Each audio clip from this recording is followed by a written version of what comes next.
Book of Judges, Lesson 6, Gideon Part 2. We had Part 1 last week, but there's too much of Gideon to do in one session as far as I'm concerned, because it's out of the judges, he's one of the better ones out of the group, but he was human.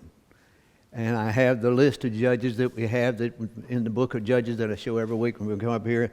And I'm not sure exactly where we're going to go after Gideon. Might do one on Jephthah and one on Samson, but we'll take it from there because a lot of it gets to be kind of repetitive in the book of Judges about what's going on. And the book of Judges is a repeating theme. It's sin, oppression, repentance, and deliverance. And it goes over and over and over and over and over again. They don't ever learn their lessons, evidently. So, what have we learned about Gideon so far? What do you remember about Gideon? Tell me something about Gideon. I think he was a little bit of a coward. He was a mighty warrior. Didn't you know that? That's what the angel said. He hailed from a mighty warrior. He was hiding in a wine press threshing some grain. What else did we learn about him? He wanted to be sure. God told him to do something that he was to do. He wanted to be sure, and he had to have a sign. He needed a sign. An angel appears to him. If an angel appears to me, that's the sign. No, I don't. But an angel appeared to him, and he asked the angel for a sign. So, and then he gets past there, and then he wants us, before he'll go out in combat, he has all the men gathered together, and he said, don't get impatient with me, but I need a sign. So he did the fleece, and then he did the opposite on the fleece. So that's what we've gone through with Gideon. So let's see where we have this week. In the 7th chapter, verse 1.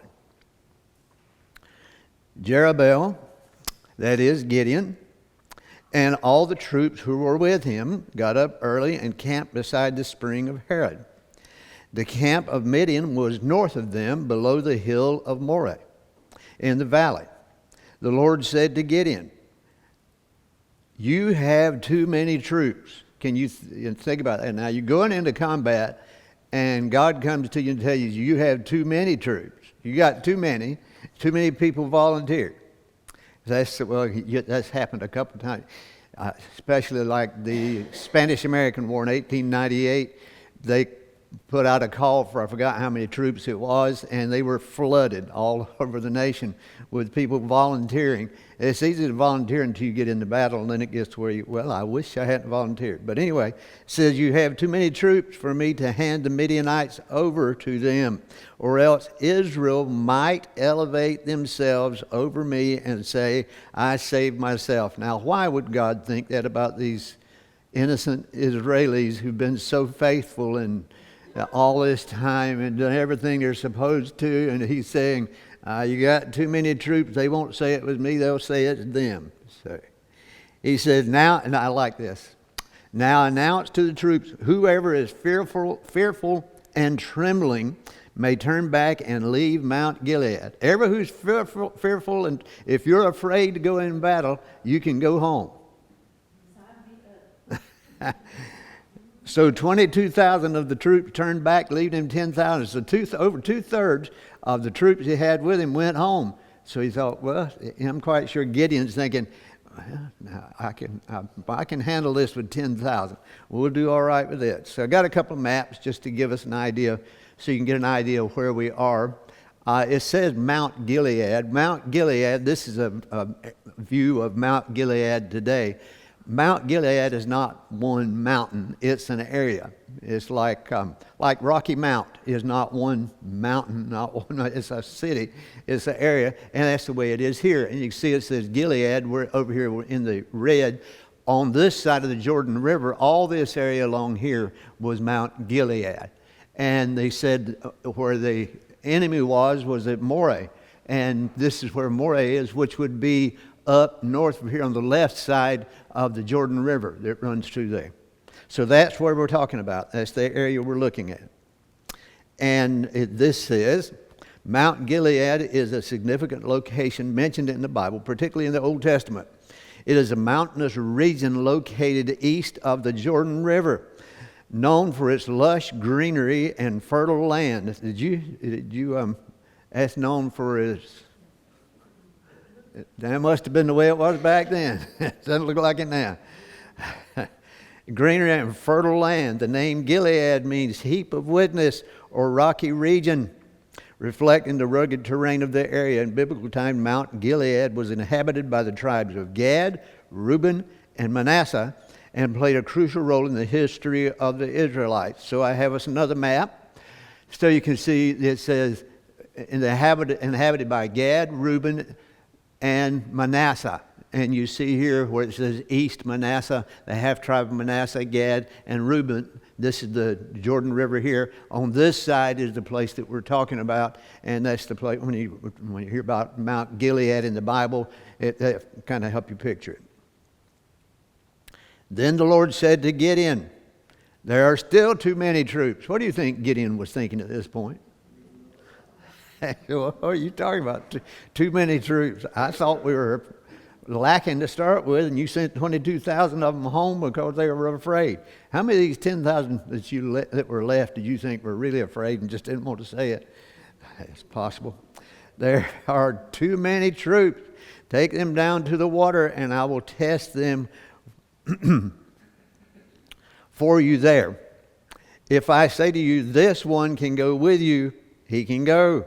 But if I say about anyone, this one cannot go with you, he cannot go. He starts out with 32,000, 22,000 went home, now he's 10,000, and God's going to thin them out. And if you all kind of know the story, so you know what's going to happen from here. But we're going to read it anyway. So he brought the troops down to the water, and the Lord said to Gideon, now this is about to talk about here.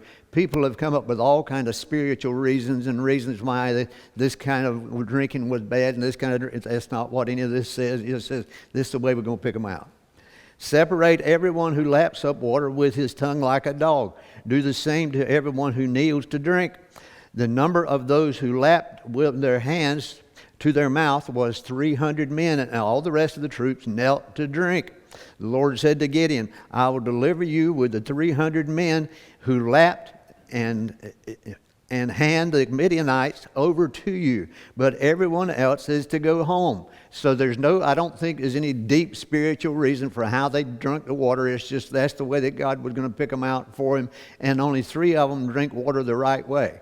And so we don't have to drink water that way in order to be godly or any of that. But anyway, people try to make something out of nothing sometimes.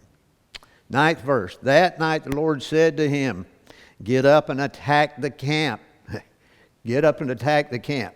Gideon's sitting there thinking, I got 300 people with me. So I guess God's going to supply us with some good weaponry. Some chariots or something. Get up and attack the camp, for I have handed it over to you. Notice how he says this. God didn't say, I'm going to hand him over to you. What did he say? I have. God sees us the way we should be and the way we can be.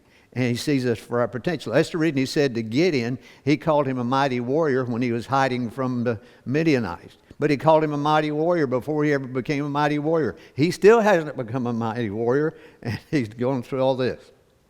For I've handed it over to you, but if you are afraid to attack the camp. So now, what do we know about Gideon?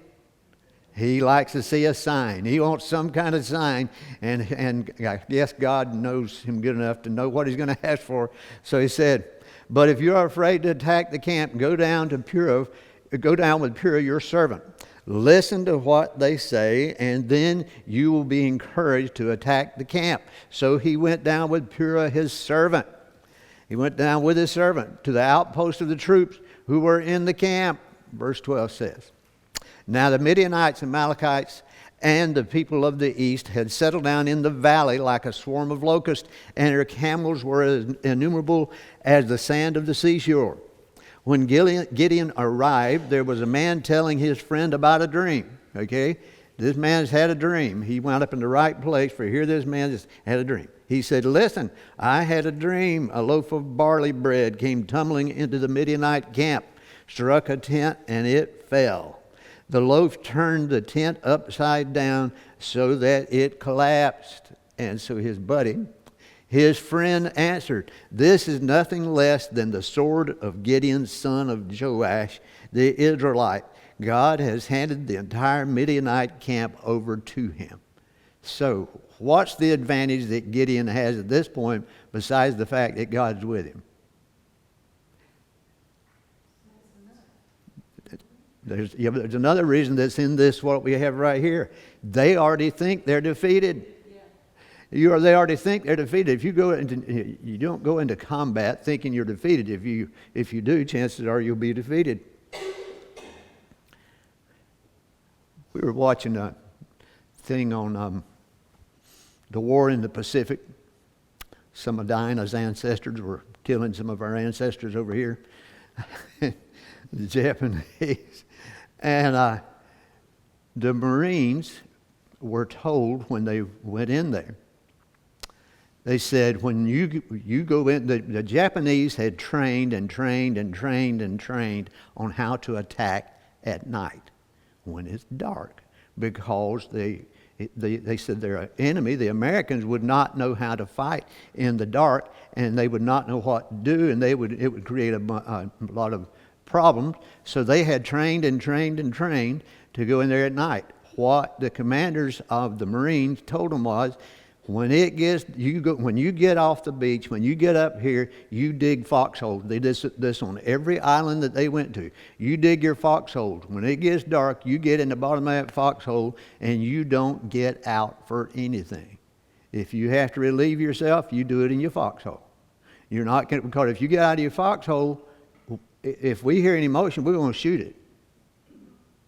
And then they string up barbed wire out here, and it have a can and a few little rocks in the bottom of it, so when something would hit that wire, it would rattle.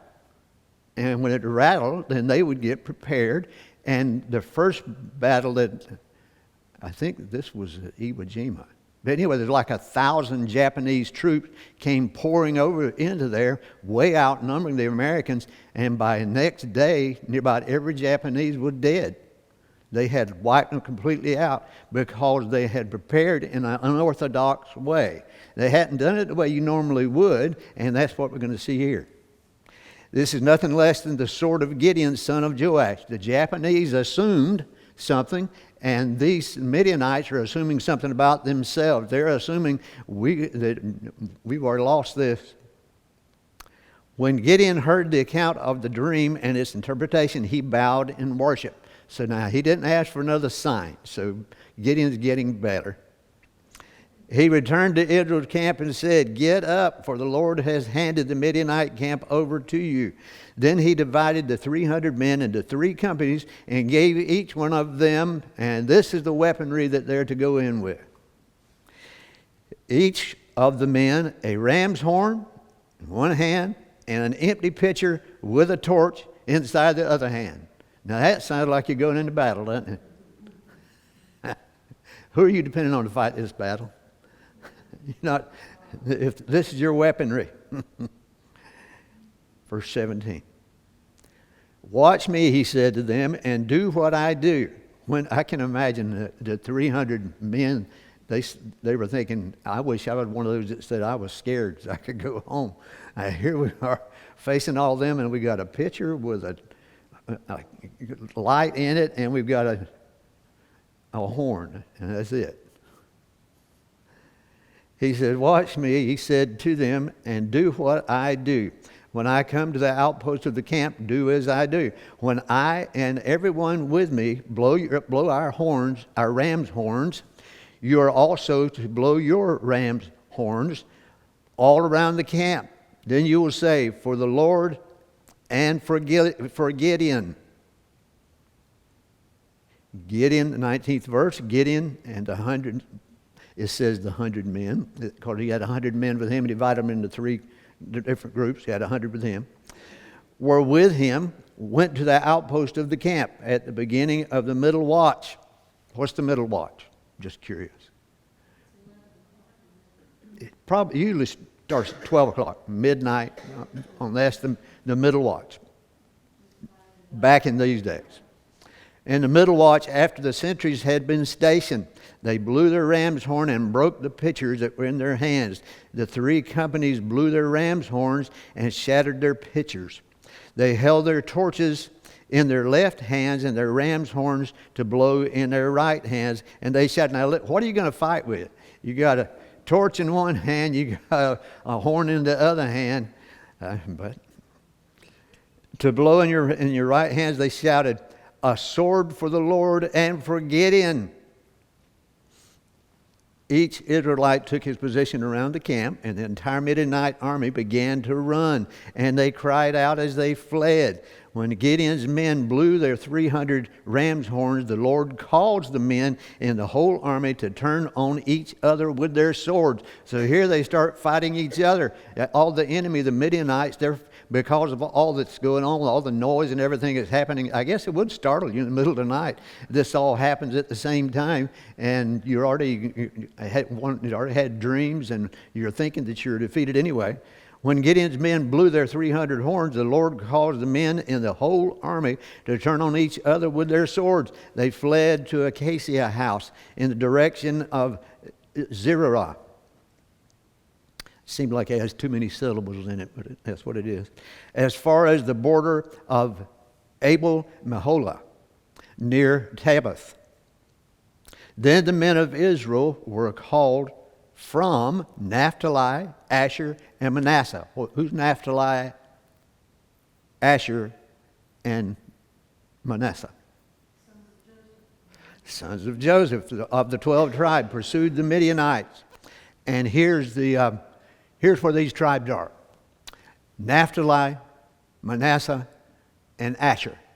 There's Asher, Naphtali, and Manasseh. All of these, and remember over here is where the enemy is.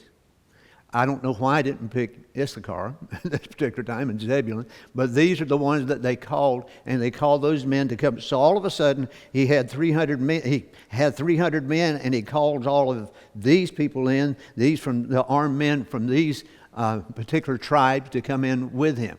Remember, we said from the beginning when we first started about the book of Judges, a lot of times we think about the judges were the judges over all the tribes at one time, but most of the action happened in one particular place with each one of these that you see.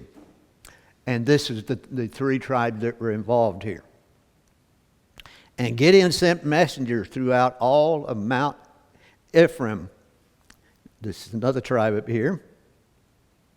Ephraim is here, okay? We see Asher, Naphtali, and Manasseh here, and Ephraim here. So they're evidently running this way, and so he contacts the people of Ephraim to cut them off. And Gideon sent messengers throughout all Mount Ephraim, saying, come down against the Midianites and take before them the waters upon Beth-barah and Jordan. Then all the men of Ephraim gathered themselves together and took the waters unto Beth-barah and Jordan. And they took 2 princes of the Midianites, Oreb and Zeb.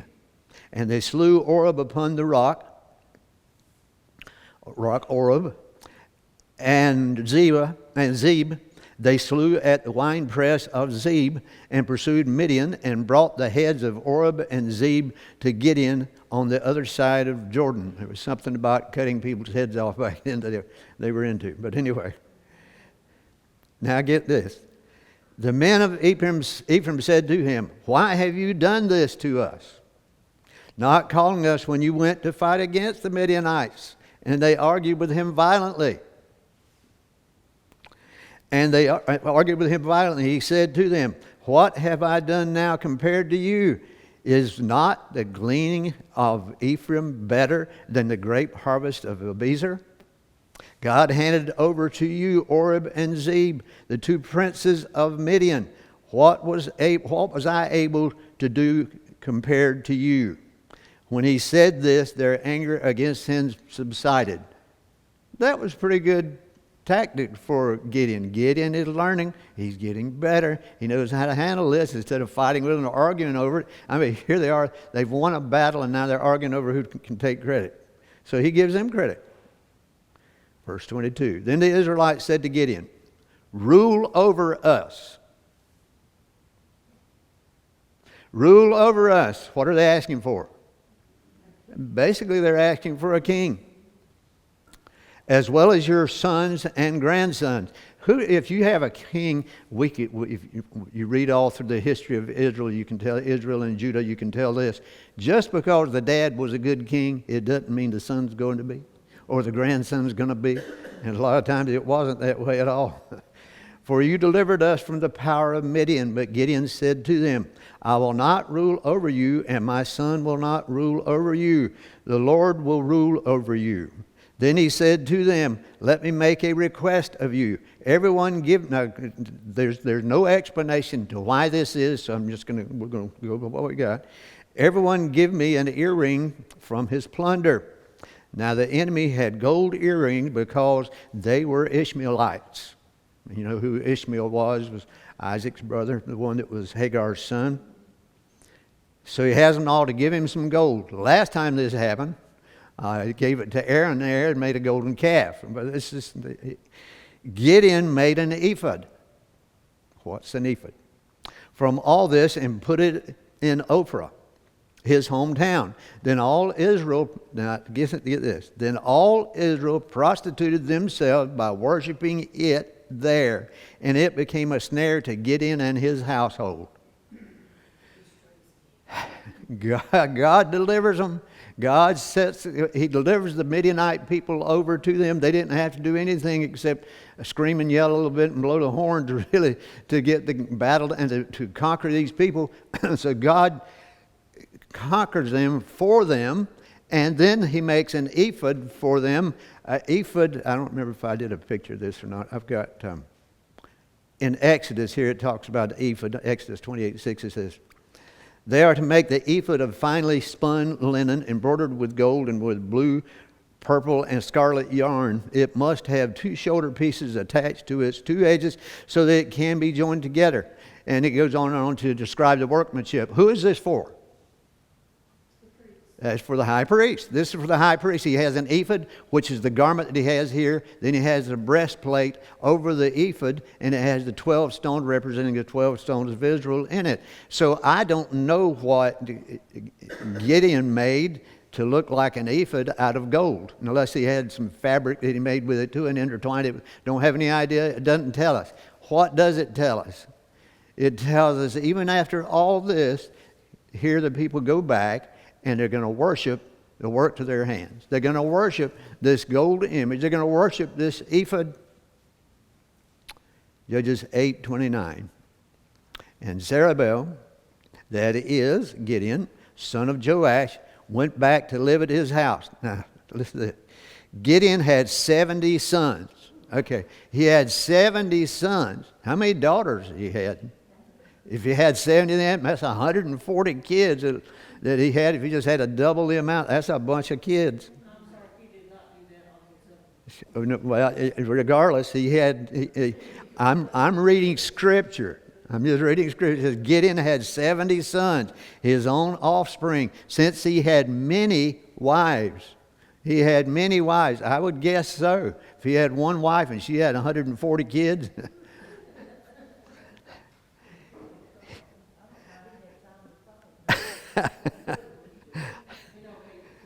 He had a bunch of them.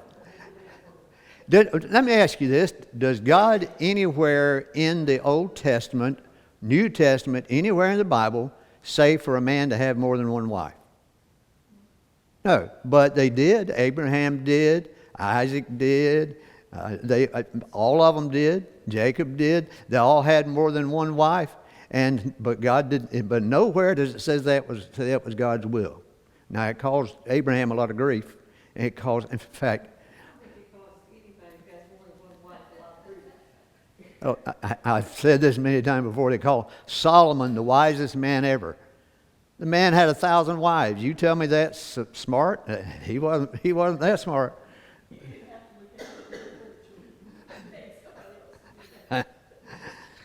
His concubine, who was in Shechem, also bore him a son, and he named him Abimelech. Abimelech is the one that's going to take over after him. I've told you we're not going to go through him, so I can tell you this again.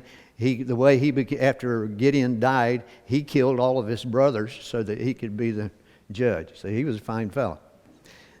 Then Gideon, son of Joash, died at a good old age and was buried in a tomb of his father Joash in Ophrah of the Abiezrites.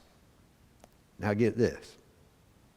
When Gideon died, the Israelites turned and prostituted themselves by worshiping the Baals and made Baal Berith their god. They start out, God delivers them. They're worshiping God. They're praising Him. Then Gideon makes an ephod, so they start worshiping the ephod. And then by the time he dies, they're worshiping Baal again. The Israelites did not remember the Lord their God who had rescued them from the hand of the enemies around them. They did not show kindness to the house of Jerubbaal. I get it. That is Gideon, for all the good he had done for Israel. Man by nature worships the works of his hands. What is the problem with that? And why did Gideon make the ephod anyway? It doesn't tell us.